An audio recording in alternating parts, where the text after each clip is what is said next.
My name is Jamin Carter, and I'm a pastor at Christ City Church here in Memphis, Tennessee.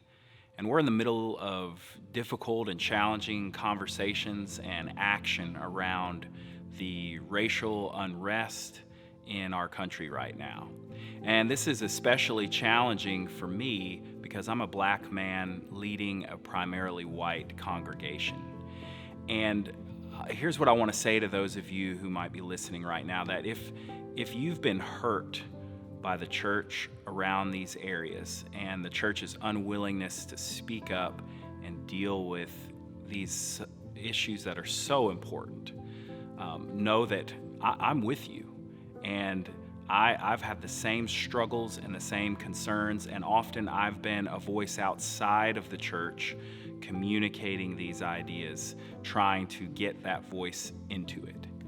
And so I've got something I want to say to you all who have maybe left the church, who have struggled to find what place church has in your life because you felt that your activism and your social concerns were somehow different from the voice of the church. So let's talk about protests.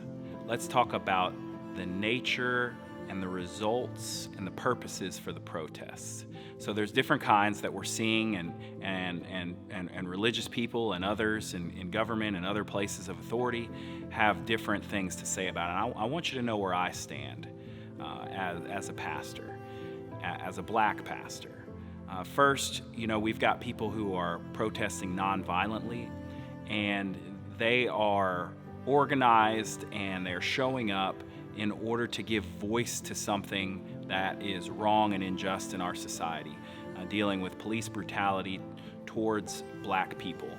And what a lot of these protesters recognize is that this is symptomatic of a larger issue of a long list and line of racist practices in our country, and that this is merely the tip of the spear with police brutality. And these folks are out there peacefully protesting, saying Black Lives Matter, and asking for police reform and other things. And I fully, as a Christian, as a pastor, I fully validate their cause, and I honor that. And I myself have been a part of many protests. The second group are the people who are protesting, but they are committing violence towards property. I'm not talking about violence towards other people, I'm talking about violence towards property. And these groups are getting a lot of criticism.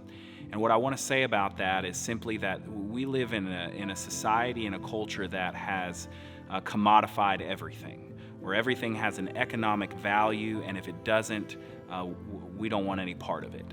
And then we've excluded huge swaths of the American community from that commodification, from the ownership and the economic benefits of that commodification.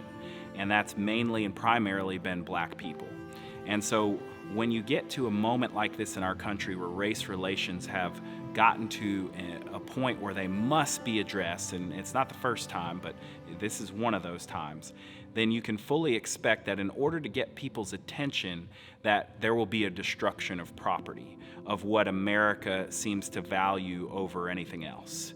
I've often said that I don't think America's main religion is Christianity, it's the economy.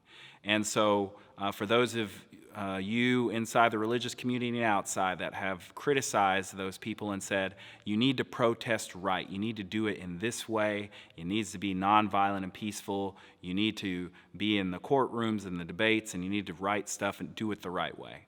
Yeah, that's been happening for a long time, and equality has still not been able to be grasped by the black population. And so they're doing things, and other protesters of all different ages and races are doing things in order to get the attention of those who have ignored their voices for far too long. And then you have looters, along with this deification, this worship of property and possessions.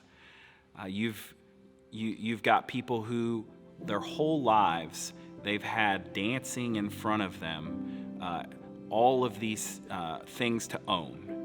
And that if you'd own these things, you'd finally have peace, you'd finally be worth something, you'd finally be valuable in this American culture and society. And whether it's planned or just intuitive, it's just a gut reaction, some of those people who have been denied access to those things, no matter how hard they saw the people in their community working, are attempting to get some of what America has told them is what makes them valuable, a TV or a watch or a bracelet. This, of course, isn't going to change the plight of those folks, but at the same time, I can sympathize and empathize with those type of actions.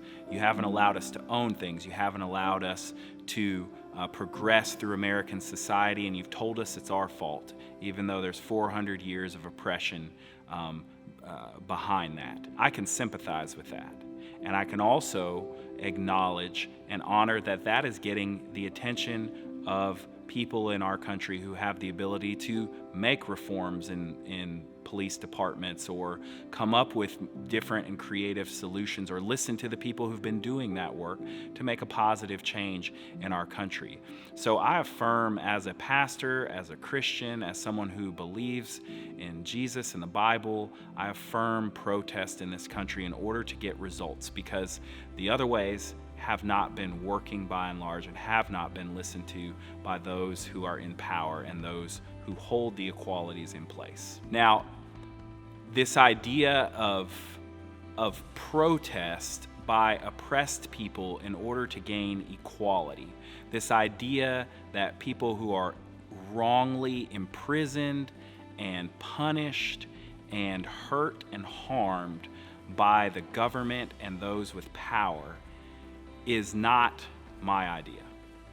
It's from Jesus, Jesus's idea. In fact, I want to read to you some of his first sermon that he preached when he started his ministry on earth. And we find those words recorded in the book of Luke. And he's reading from a prophet's letter. And he says this: "The Spirit of the Lord is on me because he has anointed me to proclaim good news to the poor. He has sent me to proclaim freedom for the prisoners and recovery of sight for the blind, to set the oppressed free, to proclaim the year of the Lord's favor."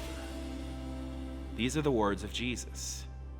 If you've been hurt or disillusioned or disconnected from the church, and it's because you don't see this happening, I'm with you.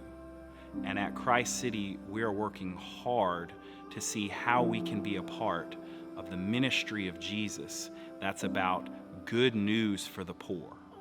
What's good news for the poor? It's equality. It's about recovery of freedom for prisoners. It's about recovery of sight for the blind, to be able to set the oppressed free. These are the words of Jesus, and these are the words at Christ City that we seek to live by, to follow after in his footsteps. We can't do it on our own, but we are engaged in the battle, in the struggle for equality in America.